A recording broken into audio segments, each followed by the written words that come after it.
You should enroll in our program for job opportunity in our area. According to the American Welding Society right now, by 2024 in the United States, there will be a need of over 400,000 welders. It's a one-year certificate program. And also, job placement here has been very well if you're looking for a satisfying career, hands-on career. Our program is a one-year certificate program. It enables our students to get out into the workforce after 1 year. Also, the instructors that teach here at the college, I have 30 years of field experience before I came to work for Johnson College in the millwright and pipeline fields. And our other instructors also in the ironworker fields and shop fabrication fields. Credentials that you would graduate with would be a certificate in a welding program. It's an academic certificate, not just a hands-on certificate.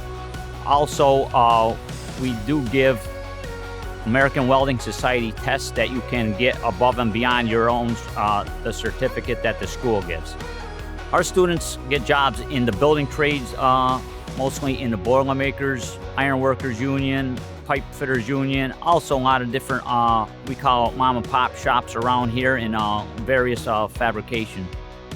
If you're into hands-on type of building and basically an individual type of, we'll call this career, that you are actually by yourself a lot of times and working by yourself. Even if you're with an employer and working for them in their shop, it's basically like an individual type of career.